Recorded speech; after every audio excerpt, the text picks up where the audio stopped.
You are a B2B service-based business owner and you are looking to gain more clients, create more impact, and more revenue in your business. Tune in to Amplify Your Marketing Message with Campbell Rapin. Every week, we're going to take you through how to build an audience of buyers, mastering your marketing message, and making offers that convert consistently. We'll see you all on the inside.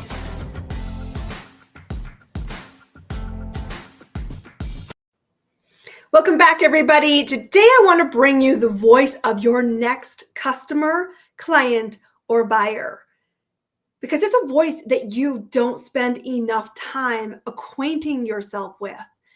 And that's a mistake. Because truthfully, if you want to see more yeses to your marketing, more yeses to your offer, and more yeses to clients who stay with you, it comes down to understanding that value creation is a partnership. And the only time that money moves hands in business is when the value as seen by the eyes of the buyer is higher than the investment to be made. When there isn't that gap, you have a luxury item, a nice to have, a someday requirement, but truthfully, not an essential purchase. And your business to see success consistently should be viewed by your next customer, client, or buyer as an essential purchase. So often I encounter business owners and I put them into an environment, often through my events, through my webinars, or through general dialogue. And I say, tell me what it is you do. And this is what it often sounds like. Well, I do X, Y, and Z, and you get 3 of these, 4 of these, 7 of these. Do you want to buy it? My name and my details are in the chat. And every single time I go, what the heck was that? It's like a crash and burn attempt at sales that never works. You're doing it wrong, my friend. The truth is you need to understand a couple of business foundations. And these are the foundations that I work with all my clients around. So this is also a bit of a sneak peek to what it's like to actually hire me and to work with me. Couple of things we need to lay for foundations. You need to be ensuring that you are in a room with potential buyers for your business before you ever make an offer. Otherwise, you are wasting your shot. In order to know that you're in a room with potential buyers, you need to find out if people in the room meet the criteria of 3 specific things that every buyer needs. Do they know they have a problem? Have they tried to solve the problem and fallen short through expectation, through resources, through speed? And if they've fallen short, are they satisfied with that shortcoming? If they're not satisfied, they're often open-minded to an alternate avenue to create different results. They have an awareness, a curiosity, and a willingness to entertain the concept that different inputs will lead to different outputs. The third thing is that they're committed to trial and error, which means they're willing to do something. And all about now, I watch all these light bulbs going off in your earbuds and in your screens because you're like, oh my God, I don't think I'm actually talking to buyers. Ding, ding, ding, ding. You are probably not. And staying doing that is not the recommended path. Just so we're clear, talking to a room who doesn't want what you have, cannot afford it, and is not willing to commit to the actions that will change the outputs is a gigantic inefficiency. Change your strategy. But if you recognize that a buyer has those 3 things, then you need to start to recognize what motivates them so you can figure out where to find them. And so I'm going to take you through the 4 steps, the 4 key questions every buyer goes through so that you can forevermore put on your listening ears so that when you're out networking or meeting with business owners or standing out in social interactions, that you can start to develop the muscle of being able to identify, and eventually attract more people that will say yes to you and move towards an offer. Because when people do that cluster, crash and burn attempt at introducing themselves, more often than not, they're really focusing on the question of how. I see this result and here's how I deliver it. And that sounds pretty logical, truthfully. So I give you a bit of grace around that. But how is a response to something? And then the most embarrassing truth here is nobody's asked you how yet. So not particularly effective, is it? So let's carry the voice of your customer today. Let's talk about your next buyer. Okay. I'm going to advocate for your next buyer today. I'm going to take you through the journey of the 4 steps I am thinking on as I move towards better inputs to create better results. And just while I say that, I want to hold here for a second, just so we're clear. The only thing myself as a buyer will pay for is better results than I'm currently getting. That might be better results as in faster, better results as in frequency, better results as in effort, return on investment. But it's got to be better, or it's a luxury, a nice to have, not an essential. And when we are crafting our business, we need to be seen as the must hire. We need to be seen as essential. We need to be seen as a smart business decision. And if we're not, my friends, you're living on a hope strategy that's highly dangerous. But here it is. Here's where it all begins. One of the first things I take my clients through is, sure, tell me where you're starting from. And they tell me about their offers. They tell me how they deliver it. And they say, this is what's working and this is what's not working. And I say, okay, well, that's where our current starting point is. But I think everything you've told me is in a response to something that hasn't yet been established, validated, or confirmed. Because you've been in the room of enlightenment and your results aren't creating to the same degree as what you believe is possible. And the biggest gap is that you truly don't put yourself into the shoes of your next buyer. And to do that effectively, it starts by asking this question: what do they want? Now, what do they need? What do they want? What do they desire? What result is compelling and meaningful to them? What does that result look like that they would say equals success? What happens when I start to get that result? It's a whole host of questions around what. Because what is a motivator? What is the spark of action? And our goal, you've heard me say this many times on this podcast, our goal as business owners is to intentionally create movement. And when we can focus on movement, we can create momentum. And so you need to start by understanding what is happening to your buyer. What questions are they asking? What results are meaningful to them that sparks them into movement, sparks them into taking action? Because your job is never to be the spark for your buyer. And it's the number one thing I sell to people before I ever make an offer. To be crystal clear, you have to tell me why your business is non-negotiable. You have to be clear what it is you want, and I am a fuel source to helping you get it. I am not the spark itself. And that's exactly the same for you and your next buyer. You are in a response to something that is already in motion, and your job is therefore never to convince, because movement is happening independent of you. They are already 3 things: problem aware, actively seeking a solution, prepared to change the inputs and outputs, and are committed to doing so. It doesn't mean they're going to love it and they're going to go sailing through it like rainbows and unicorns, but their commitment, their want is more crystal and solid than desire. So the first question that you have to figure out is what is going on. Because only when the question of what is first initiated can you intelligently respond and be listened to.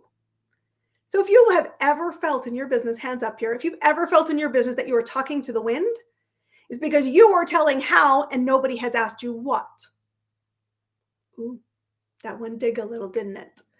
You keep saying how, and imagine if, then let me tell you how, and if you're this, how. God, stop it. It's not working. It is crazy. You have to be recognizing you are not serving everybody. You need to see them initiate the what, and you respond. Your goal in response of how, which is the second question, is to be seen as a viable alternative, fully recognizing there might be 1,000 or more variables and thousands of more different options. You are but one. But you can then respond to, if you want this, this is how you get it. And you think, well, that's it. That's it. It's solved, done, dusted. Perfect. Christine, next. Not so fast, my friend. How is great, but how is actually a very lazy question. Your next client, customer, or buyer can find out how from a million resources and still do diddly squat. And trust me, 58% of people don't accept an offer, not because they've solved the problem, but because of indecision. So it's a really big problem. I can Google the how. I can ask my dog how. I can ask my chiropractor how. I can ask my grandmother how. I can ask TikTok, YouTube, Pinterest, LinkedIn. Knowledge, my friend, is everywhere. So you can't just stand on how because it's not enough. If knowledge was the biggest gap, honestly, we would have solved all the world's problems. And yet we haven't. So it doesn't stop there. How simply is information. And you can't sell effectively only on information. So what happens next? Well, you need to think about the third question, which is who. And who is a multifaceted question, because I know what I want, I know how to get it, but truthfully, no action is happening. And how do I spark movement? Well, I need to start to ask the question, who? Who, as the buyer, do I need to become to do the things I know I should do? Because it can't just be about what I want to do, although that's truthfully where I start. I also have to do what is required. And who do I need to be in order to do the things that are required? Because if I know how to change the result and I do nothing, I get no different change. But if I get to think, what do I need to do? Who do I need to become? And if I'm willing to take that risk, I will change different inputs and I will get different outcomes. So the first question is often an internal question of who. Who do I need to be? I might also start to ask, who could help me? Who do I know who already has that result? Who can I learn from? Who should I surround myself with? And equally important, who should not be influencing me? Because their patterns keep me giving old habits, same results. So then we start to be a little more aware that in order to do something different, we need to be doing something different. And truthfully, the fastest path is to hold hands with somebody else. Because we know what to do, but accountability increases our effectiveness. So I know what I want. I know how to get there. I've started to ask the question, who, and I am starting to step into a new change of beliefs as the buyer. And I'm also starting to recognize I could easily fall backwards into my old habits. So who do I need around me that will disrupt that pattern? And when I do that, I should sure hope that one of the variable alternative options is you as a potential service provider. And that's truly done effectively if you have a good strategy to get found by the people that are seeking. And that doesn't mean tech, doesn't mean complicated ad spends. Truthfully, you can get found by your next buyer in a lot of low-tech ways. I advocate that all the time until we have proof of concept. And only then do we add gasoline with some more enhanced marketing tactics. But before we make a decision and before money changes hands and the investment and the offer is accepted, there's another question we ask ourselves. And it's why? Why now? Why this solution? Why? Because I said it before, I'm coming back to it. When you are the buyer, nobody else can do the work for you. You have to be the spark. So you have to sit with, why will I do this? Why is this non-negotiable? Why now? Because this problem I've had is a problem I have seen before. We're in fact really good friends. This comfort zone does not serve me, but boy, is it convenient, comfortable, and well known. I get to choose as the buyer to draw the line in the sand. Maybe for the 1 millionth time that I'm not going to do the things that I've done in the past. I am going to change the outputs. I'm going to step into that who I need to become. I'm going to surround myself with people. And yes, I'm willing to invest with others in the accountability piece that will help me change a pattern that is no longer serving me. And I get to decide why this matters more than convenience.